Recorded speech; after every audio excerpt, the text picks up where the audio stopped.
Welcome to Brew with Miss Baritone. I'm your host, Chicky Baritone, and this is my podcast. I'm gonna give it to you all black, no creamer, no sugar, no honey. So join me as I brew up some life-giving conversations with some dope people. Welcome to Brew with Miss Baritone. I am very excited about my next guest. She is the founder of Swem Kids, which is a nonprofit that teaches introductory swimming lessons, right? Absolutely right. You got it. Welcome to the podcast. Thank you Trish so Miller. much. Oh, it's a blessing to be here. Thank you so much. Yes. How are you? I'm great. I feel honored just to be here to share this story. Oh, thank you for this opportunity. Yeah, absolutely. So Swem Kids is the name of the nonprofit, but it's spelled a little differently. It is. It's SWEM. Exactly. Kids. Now, I met you a couple of years ago. I told you this story. I met you a couple of years ago at TedxAtlanta. Yes. And when I heard your story, I was like, oh my God, this is amazing. And it's unlike anything I've ever heard of being done. So please take me back to the day you decided to leave your public health profession or job and start up Swem Kids. Yeah. So Swem Kids definitely is a heart song for me. Yeah. And is a testament to anyone out there that is interested in following something that they absolutely love. Even if you didn't even realize that you loved it, just following your own heart. And so when I was a teenager, I didn't know that this particular experience would actually be the catalyst to the work that I do now. And I actually almost drowned when I was a teenager. That work led me to public health. That place in public health led me to caring about drowning prevention and how it affects people that look like me. Yeah. And why it affects people that look like me. Also in public health, I ended up getting a master's in public health, focusing in on behavioral sciences. Wow. And I was really able to dig in as to the experience that I had in the water, why my parents felt the way they did about water, and how that was transferred to me as their only girl, their baby daughter. And that was a cycle that I was focused on breaking. And it's easy to break in the sense of acknowledging it and teaching people why it's important and teaching them what to do in the water. Yeah. That's why Swem Kids was born. And you mentioned, how did you leave your job to do this? Yeah. I can't say it was nothing special that Trish did. It was literally, I bet on me. I have 3 degrees from folk. Wow. 3 degrees. And when I'm the first of my family to go to college, and I was taught that you get degrees so that you can work for someone else. You get degrees so that you have the credentialing for people to trust that you can do the thing that you need to do. Right. And I said, why not take those same degrees, that same credentialing, and say that I can do the thing that I want to do. Yeah. The knowledge that I gained was for me. And I decided to transition out of the public health career from the CDC and to put all that energy and effort and trust into my abilities to do something that mattered most to me. That's commendable. Thank you. It's admirable. It's like not common. I don't care how much they glorify entrepreneurship. It's still not common. People think it all day. People talk about it all day. But the person that actually says, I'm going to bet on me and step out and do it, that percentage goes down. Yeah. And speaking of your experience, I have a similar experience because I was in middle school at a middle school pool party. Somebody threw me in the water and I did not know how to swim. So they thought I was dancing in the water is how it was put to me, but I was fighting for my life. And I happened to see the edge of the pool and I just fought till I saw the edge and pulled myself up. And I ended up leaving the party. I was so embarrassed. But Trish, it was years later. I'm talking about, I was in my early 30s and I was dating a guy and he was like, you need to learn how to swim. And we literally went to a recreational pool that day and he taught me 2 hours later, he taught me how to float.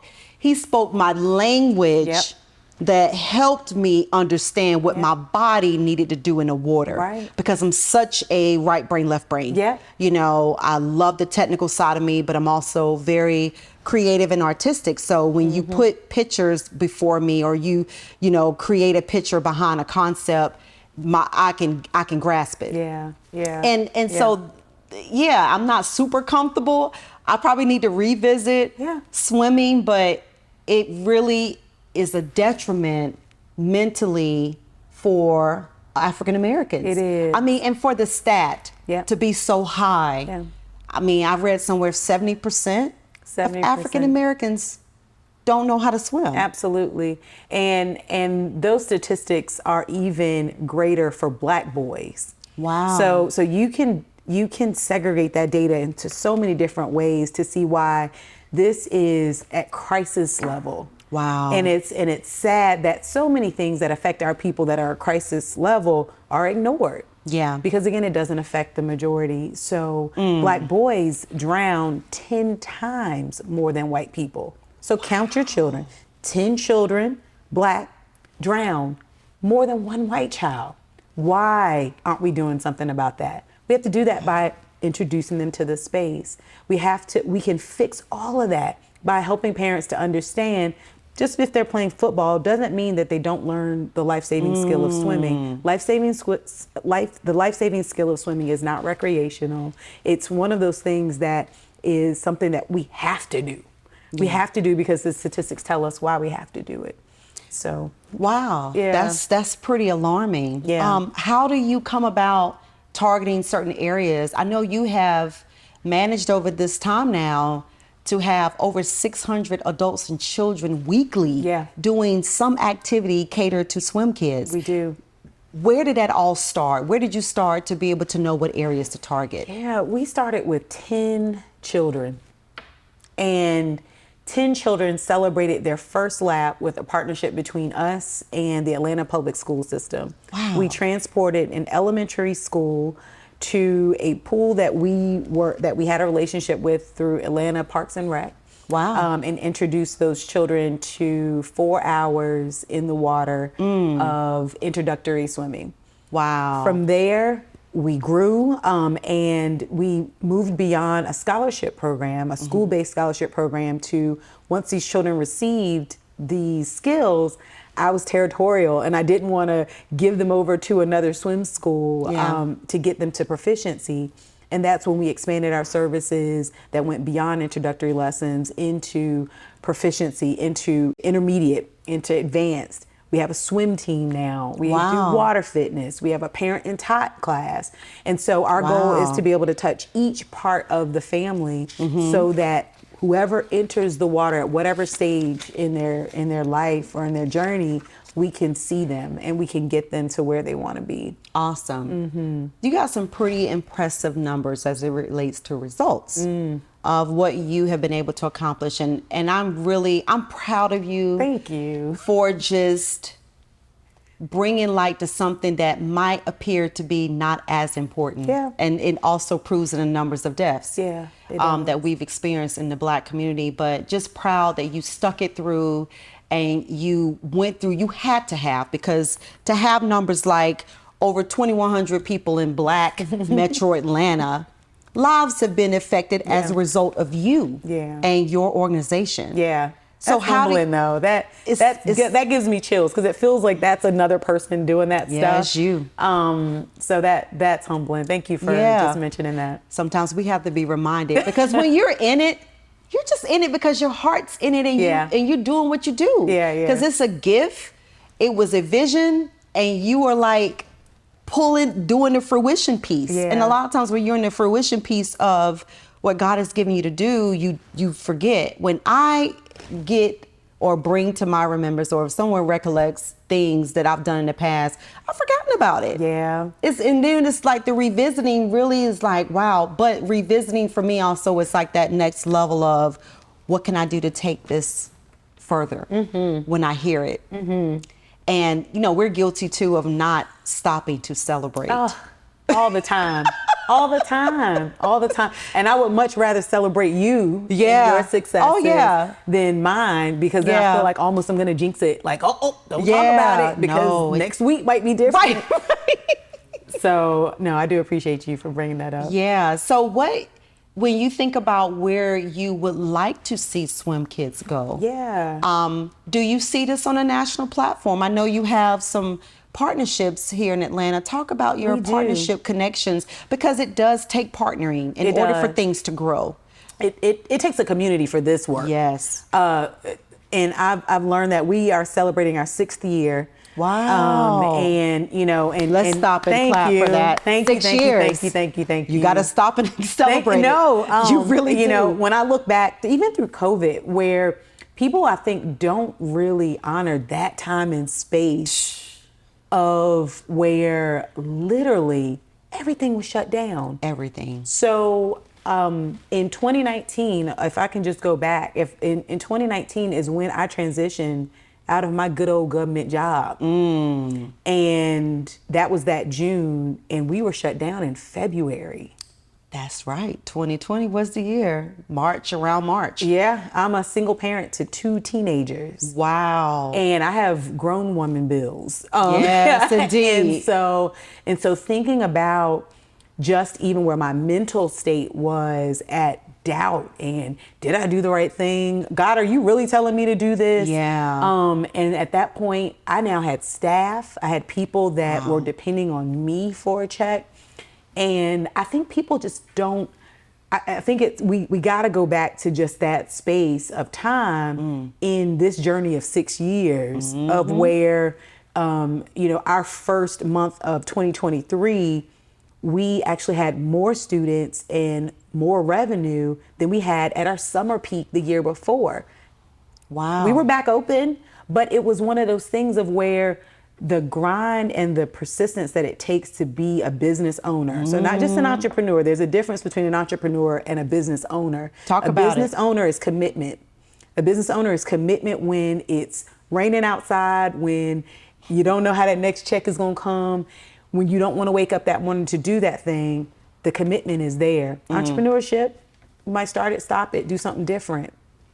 And this journey has taught me, outside of doing the thing that I love and celebrating first splashes and first jumps and first laps with people, it's taught me the level of commitment that I don't know that I've ever experienced outside of my children. And to find ways to make sure that people have never missed a paycheck. We have 31 people on our payroll. Wow. And that commitment from me to them in serving them has been more than anybody I've ever worked for. Wow. I can't stress that enough about business, about owning a business, but growing us now to celebrating the people that we celebrate in the water and getting them through this journey of learning this skill. I still tear up.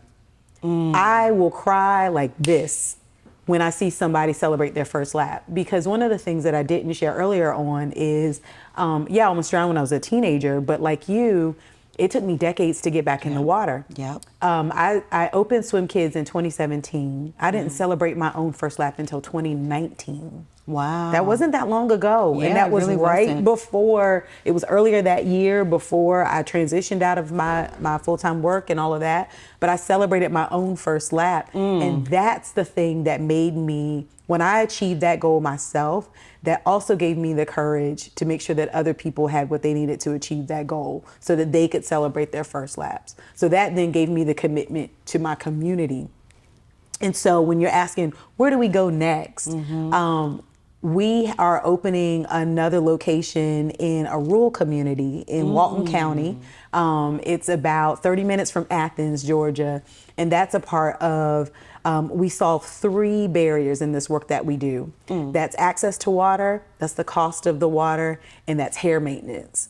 So every single thing that we do addresses one of those 3 barriers, which have been communicated by Black people as the reason that they can't get to proficiency in the water. Rural communities don't have access to water and therefore drown higher. That's community. Black people, though, in that community drown at even higher rates. Wow. And so we're scholarshiping students in that Walton community starting April 15th, where we will stay there in that particular location through the summer, through the fall. And then if that continues to be a good fit for us, then we will set roots up in that community. Then we'll move on to the next rural community. Then we'll move on to the next rural community. And our goal is nationwide. We also have some relationships where we want to take our work global. We're working with some organizations that go to Ghana, that go to some of our island territories, where we can then bring swimming to them, because the perception is, oh, you live on a beach, you live on an island, of course you know how to swim. That is so wrong. Yeah. That is so incorrect. And so we are taking crews to those islands to teach swimming instruction there as well. So that's where I see this work going. We are looking to dig our first pool this year. Nice. Home based here in Atlanta, or actually in Georgia, in DeKalb County. That also has been a labor of love. Yeah. And these are things that I never saw me doing. And it's just one thing has just led to the next thing. And our commitment to making sure that we spread this skill set far and wide is what guides this work that we do and the activities that happen next. That's incredible. And that is amazing, but I'm so glad that you are driving the point home about the fact that while entrepreneurship definitely gives the flexibility, it's over glamorized. Yeah. I say that repeatedly because it is. And you now have social media that makes it look like, oh, it's a cute reel, right? And, it's a comment, it's a retweet, but it's so much mental work that's involved. Yeah. What would you say to someone who feels like, I want to do it, but I don't have the capital, or I don't have the time, or I don't have the support? How did you come about capital, time, and support? Yeah, I don't know. There you go. Because it's not always going to be figured out. Yeah, there was no science to it. Yes. There was no science. There was no gift of Trish a bucket of money. These people were paid out of my pocket. Yep. That first year, Yeah. I paid them out of my own pocket, not revenue that I received from our business. I paid them.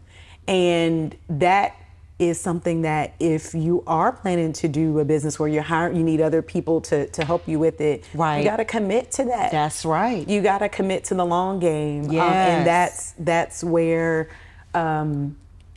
that's what I had to decide, that no matter how hard this got, I'm going to find a way to get the thing. Fortunately, I can write grants, and I can write and all that kind of stuff. And so those things those have helped us as well. But those first splashes were paid for by Trish. The first, second, third, 12th, 100th splashes were paid for by Trish. That's right. And it wasn't until we were a little bit farther along that we were turning revenue for the business. I also wanted to say one more thing. Absolutely. So in our entrepreneurial landscape, I'm on a soapbox. And there are side hustles that I respect, right? Yep. So if you want to dibble dabble in the thing. Yeah. Maybe don't quit your full time until it is something that you can be at that level of commitment with. But a business makes money eventually. It has to. Otherwise, for it to be sustainable. It's a hobby, even by the IRS standards. It's a hobby. That's I didn't make that up. The IRS made that up. And so that's the part that we gotta, and I go to church, so I always call it a church ministry. So I say there's a difference between a business and a church ministry, and they both may sing the same. They both may have the same purpose in helping, giving back, and doing things. Yeah. But if it doesn't make money, then I gotta put it in my church ministry bucket. So one of them degrees that I have is an MBA, and so the beautiful balance between something that can be fiscally sound and do the things that are good and impactful is where you want to be. If you're doing anything where you can't fund and support yourself, maybe year 2, year 3, reassess it. That's good. Reassess it and see how you can flip it and spend that thing to get the money in there. You got to have something to sell. That's right. We sell time in the water. We sell that experience in the water. But you got to have something that you can sell and that somebody wants to buy. That's good. It gets no sexier than that. That's what it is. I know that's right. I appreciate that. It means more coming from somebody who's rolled their sleeves up. Because I can read stuff and become very sound in my talk and chat and narrative about it. But when someone who has rolled their sleeves up and gone through the grit of it all, that's who you need to be listening to. Some of these social media influencers don't know. That is the click of the button, but if we turn these cameras off and we pull the plug from social media, what can you show? What can you show? So I appreciate that. But how can people sign up their kids, get involved, or even support Swem Kids? Follow us at SwemKids. So our website, SwemKids.com, and it's SwemSchool.com. And you touched on it, and I didn't come back to it. Why we're spelled SWEM. Yes. And that is Afrikaans for swim. Yes. And so the work that we do first pays homage to the continent that we came from, and that we took that voyage over the water here. And that experience in the water was pulled from us and made us to believe that we were not birthed of that space, that we could not swim, that our bones were too heavy to swim, that all of these stereotypes and misconceptions about our kinship and connection and spirituality in the place of water were pulled from us. And so I was intentional in naming our company something that brought us back full circle to that continent. I love it. So that when anybody splashes in our water, they are honoring those people. And so that is the best way people can support our work. Yeah, your money is great. Come and sign up for a lesson.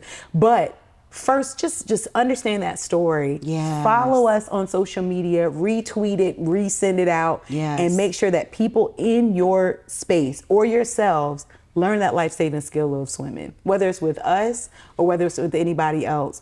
The other part that we've been intentional in doing is changing the representation in the space. So we are also intentional about hiring people that look like the communities that we serve. That's good. We will make sure that we have the most certified, most professional staff, because we want people to, number one, swimming is a trust exercise. And another Trish, I didn't make this rule up, you tend to trust people that look like you.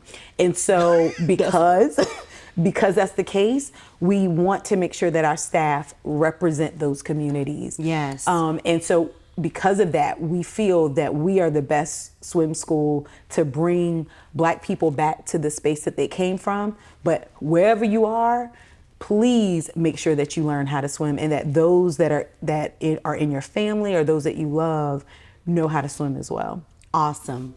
Trish, it has been my pleasure. Thank you so much. Thank you. Keep up the hard work. We need people like you in the community. And y'all, please give it up for Trish Miller. Thank you. I'm honored. Thank you.